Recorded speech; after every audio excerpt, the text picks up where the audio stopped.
No better way than to round off the Elite Series portion of the card than with the second of the welterweight title eliminator belts. Nick Rizos in the black trunks, the loose-fitting black trunks.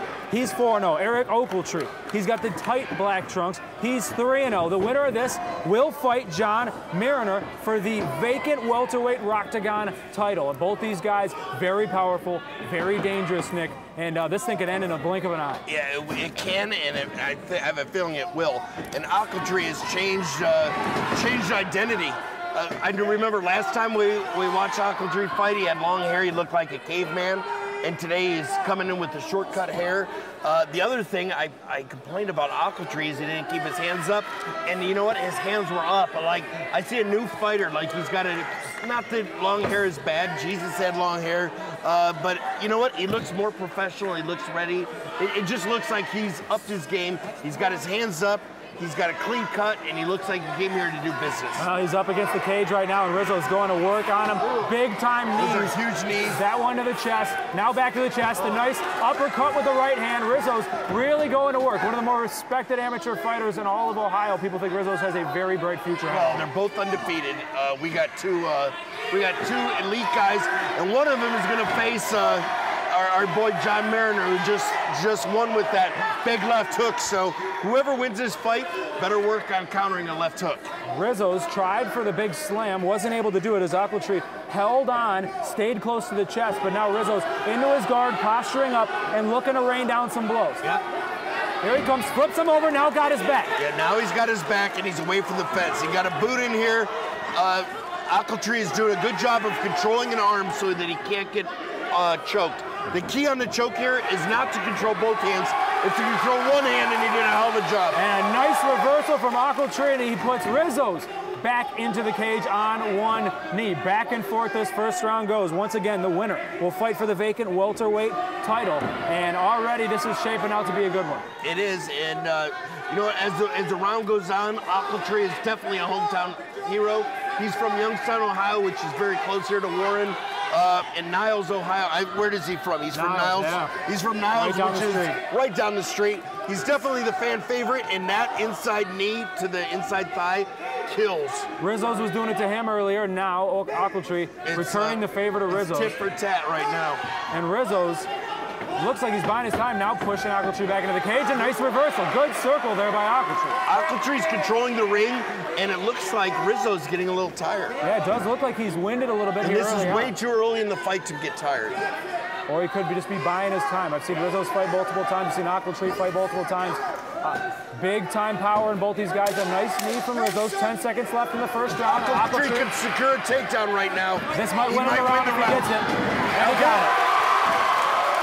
That could win him the round. Oscar De La Hoya-esque, getting something right before the bell, stealing a round. I think the last takedown with 2 seconds to go won Ocheltree that round. We got a hell of a fight in our hands. There we go, round number 2. Nick Rizos in the loose black trunks with the green print. Eric Ocheltree in the black tight trunks. In the first round, looked like Ocheltree might have stole it at the very end of the takedown, and now they're trading a big right hand from Rizzo. That's the dangerous for them. And now Ocheltree, and that's what you have to do. If you get rocked, grab a hold of something and run into him. He did, and now right now he's getting the cobwebs out of his head. And like I mentioned earlier, the one criticism I had about Ocheltree in his first fight is he kept his hands down. He has totally got his hands up, and he did get caught. He got clipped. And just keeping your hands up doesn't block every punch, but it's going to block a lot more than if you don't have your hands up. Up against the cage, Rizzo's pressing Ocheltree on there now, looking for a double leg takedown, got it. He's back on top, switch right over into side control, up against the cage, trying to move Ocheltree away there, put his head back into the cage, but he's got his head pinned underneath Ocheltree's arm. Yeah, Ocheltree right now did a good job of getting to half guard. It's not like he's going to get a submission here. He's not going to get a submission, but what he did is he has improved his position on the bottom. He's at least in half guard, which is a hell of a lot better than being in side mount or full mounted. Rizzo's grinding it out, riding the top of Ocheltree. He's very explosive. Where it looked like he was winded at the end of the first round, doesn't look winded at all now. He's come back. He's posturing up in that half guard, moves over into side control. And he's controlling positions right now. Yep. So even if you're not finishing the fighter, you're gaining points on judges' scorecard by staying in a dominant position longer than your opponent. Now he's moving to the back. Ocheltree covers himself up. A big right hand. And you got to watch out for that. Rizos can turn your lights out with one swing. Yeah. I mean, obviously, we felt the thud from way over here, and they're way across the ring. That was a big thud, and Ocheltree wanted no part of it. He went ahead and rolled and went back to his back so that he could face the opponent. Inside control still. Rizos has his arm trapped, but now a huge left hand to the ribcage of Ocheltree. Pins him down. Rizos right back on top. He's not letting him escape out of there. He's not letting him escape, but Ocheltree did a good job of staying in half guard, and he's got to slowly get into full guard here. And maybe sneak a reversal in if he can. Once again, Rizzo slips right out of it. So good with the body control. It takes so much balance to be able to use your shoulders as your balancing position and kick the legs over the top. And I forget the name of this. Is it anaconda choke he's looking for?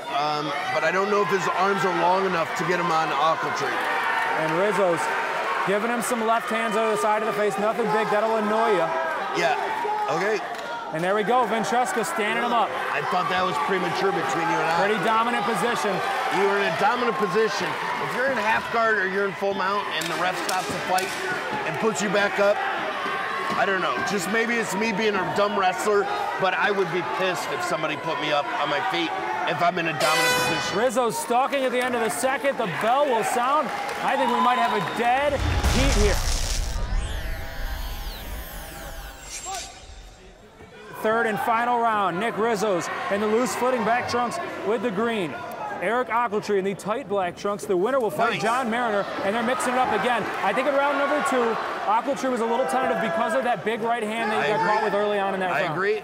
I think it's 1-1, and Ocheltree, right now, he caught one of Rizzo's leg kicks and followed up with a nice right hand. It's obviously too early and too close to call. Big left hand! That's what I don't like about Rizzo, is getting his back up against the fence and then taking shots before he can go ahead and secure the takedown. Rizzo certainly stalks that cage. Will cut you off. He'll put you back into the cage and then landed a very nice left hand. But now Ocheltree looking for a single leg takedown. Rizzo is good at controlling and cutting off the corners of the fence. And what he does is he sort of traps Ocheltree in a corner, and then he can go ahead and throw his 3 or 4 punches without worrying about getting taken down or him escaping. He definitely has some ring presence to him. Certainly does. Now down to the mat. Now, it wasn't necessarily a takedown, more like a fall down between the two guys. But into side control goes Rizzo's. Now into the half guard. But he's got Ocheltree's head up against the fence where you don't want to be. Yeah. Ocheltree right now giving up that takedown when he was in a dominant double leg or single leg position. What he should have done is, instead of trying to finish it on the fence, he should have used the double leg, pulled him back to the middle where he can't use the fence, and then secure the takedown. Now he's on his back, he's fighting for his life, and the judges are scoring points for Rizzo. Rizzo's still on top here. Doing some damage with the right, a couple lefts in there as well. Looking to find it. Now he's into the mount, back into the half guard. Rizzo just moving around at will. He's not been able to find the mount yet thus far in this fight. Doing a very good job of controlling the hip of Rizzo is Ocheltree with that left knee. And Ocheltree's got to do something here. Time is ticking. I think it's going to be a 29-28 fight, unanimous decision for Rizzo. But Ocheltree, the fight's not over. It's not over till the bell rings, and Ocheltree needs to make a move here. Now Rizzo's just sitting on top of him, literally.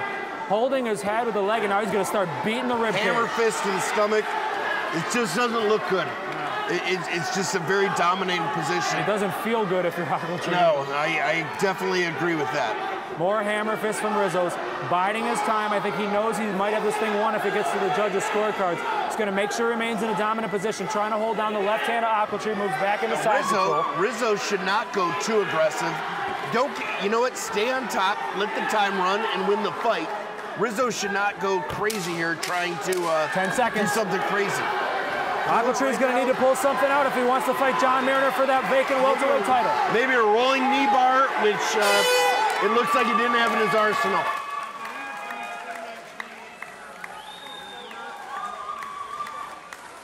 Ladies and gentlemen, another round of applause for a great MMA welterweight title eliminator bout.